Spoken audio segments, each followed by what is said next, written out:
am in Freehold, New Jersey.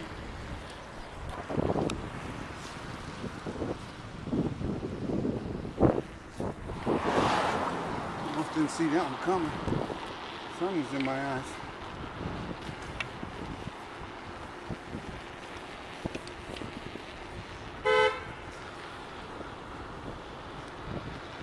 I don't know, I see a stop sign. I see a stop sign. Your lights work too?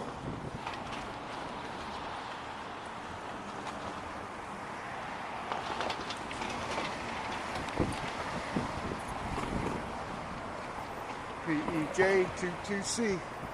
I always say, somebody kills me, they'll be on tape. It's just about dusk. There's a little bit of the moon.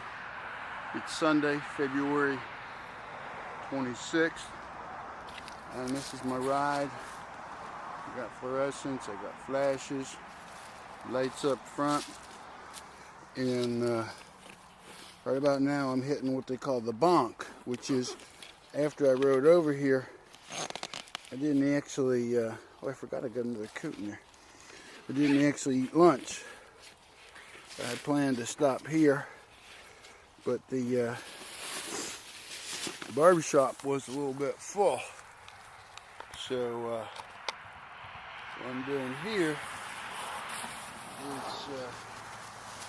my life is at risk. If I go on a highway where the speed limit is 55 miles an hour, and I am not sharp. So I do have some sloppy looking jelly sandwiches. I just rode from downtown Freehold about 2-3 miles over here. And I have napkins. Those lights are so important to me. I'm going to turn them off for the 20 minutes or so. And by stopping for 20 minutes, I'm guaranteeing that it is going to be dark when I get home. But it's better to make sure for a long-distance cycler that you are alert, that your thinking processes are working at the end of a long ride, because the temperature's going to go down. Anybody that skis knows that the temperature goes down, fatigue sets in. These are going to be so messy, jelly sandwiches. But I need to get the sugar, caffeine, salt, and Gatorade in me, or 12 miles from now I'll make a mistake and I'll wander a little bit too close to the edge of the road. Some drunk will kill me.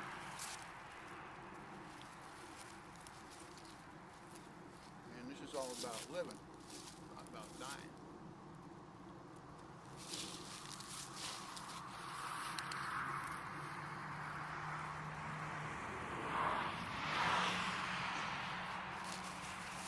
Another advantage of heading west at dusk, common sense, I will have daylight longer as I head that way. In case I turn east.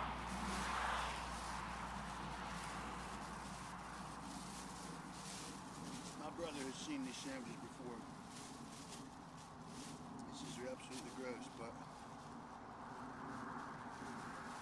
it's the fastest way to get your blood sugar up.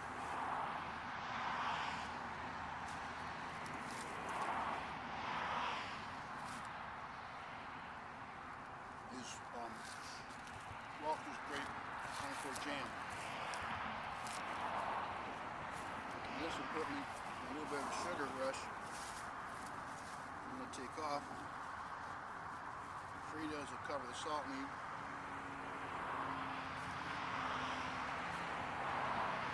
Because I'm going to need potassium from the salt. Something like that. And Gatorade and water. Top it off with a drink, fruit juice, caffeine, and I can only stay here no more than 10 minutes, and my body temperature will go down.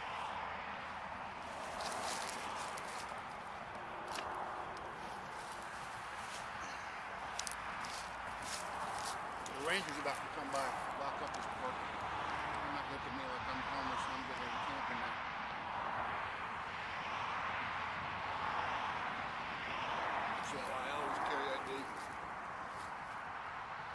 for that day. Even though I have home, a very nice place to rest my head.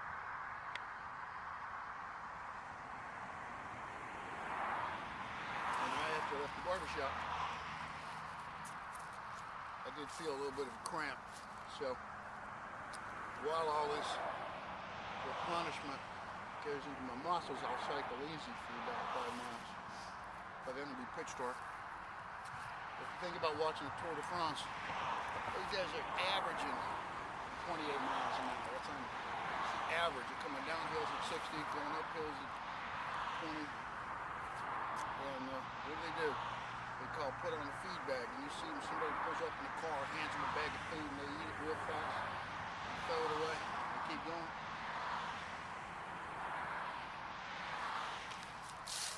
You get a lot of comments when you're a bicycler in America. You're riding down the road. All the people that love to watch sports, they comment. But this is a total sport. That's the first jelly sandwich. See if I can find out where I put that. Coffee. Oh, that's the glasses. There's the coffee. And of course, it's Starbucks.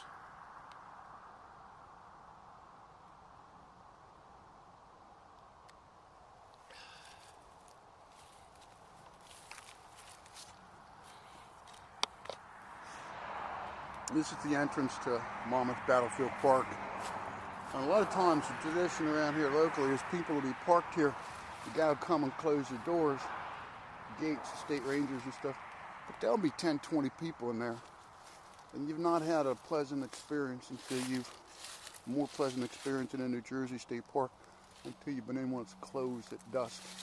And you know that you're not alone. Be careful you don't get a ticket, of course. But, you know, the police drive by, they see the cars of the people and the park's closed. And they know it's just the locals in there walking. I'm going to be quiet.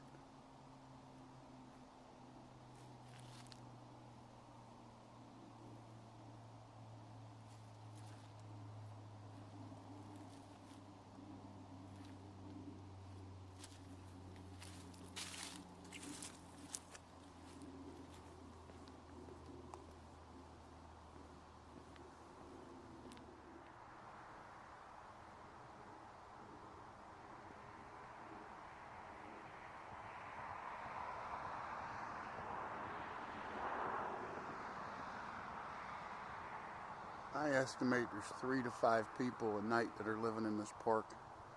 Unfortunately, it's a tragedy of America. You can't camp, so they're not putting up campfires and stuff. But I've got about 5 more minutes before I got to get on down the road.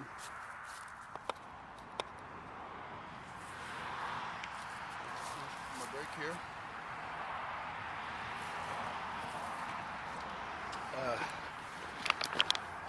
When life looks a little shady, take your shades off, put on your eyeglasses. Again, in 20 minutes, things I'm doing now are going to save my life.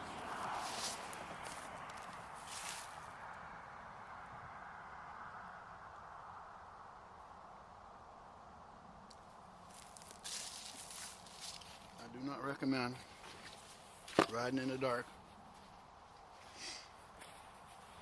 on a highway.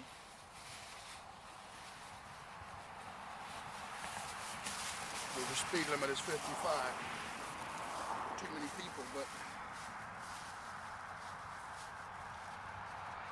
37 years ago when I was in high school, I used to go out at night. I'll climb to the top of a mountain called Research Summit. Hang on a ramp, wait till a big truck comes by, and roll out there on my Schwinn 10 speed, and fly down that hill at 55 miles an hour.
coat.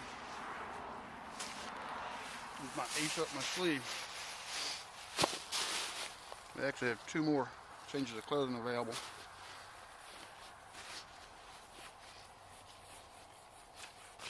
So that if I do get totally soaked,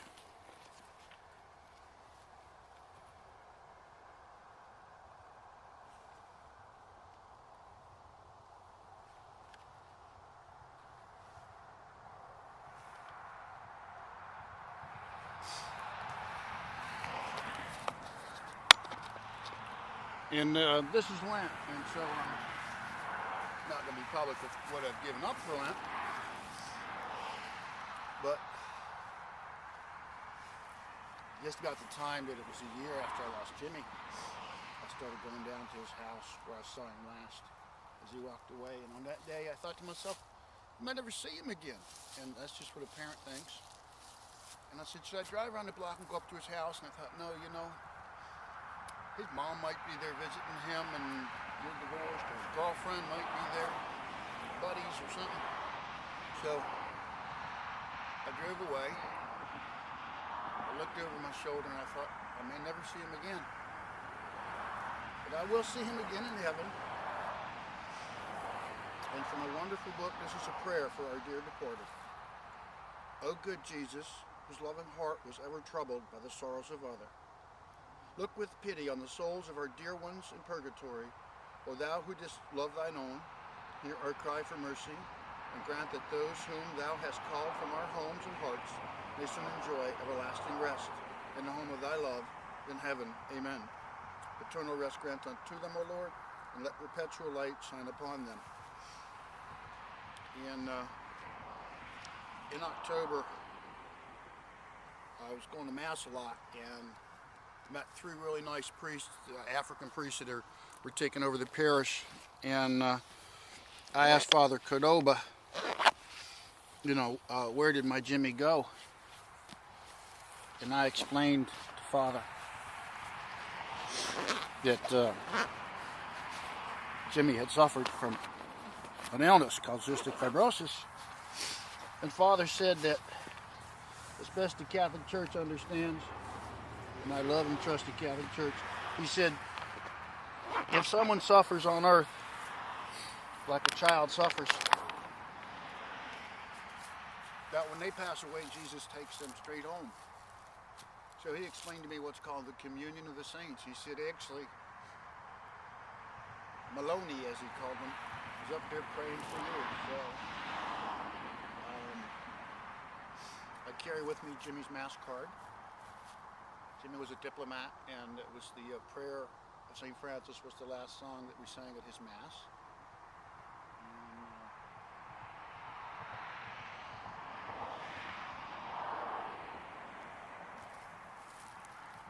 As dusk slowly settles on this part of New Jersey, I'm very sure my son will see me home safely. And someday we'll be singing up in heaven Jimmy and my favorite song, Rank Stranger by Ralph Stanley. I left my old home to ramble around. No mother nor dad, not a friend did I see. I knew not their name, and I knew not their faces. I found out they were all rank strangers to me. Everybody I met seemed to be a rank stranger. No mother nor dad, not a friend did I see. They knew not my name, and I knew not their faces.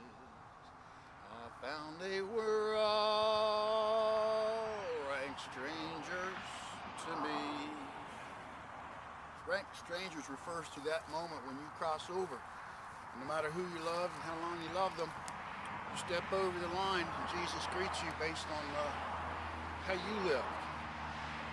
So we'll all be rank strangers someday, and I'm on my way home.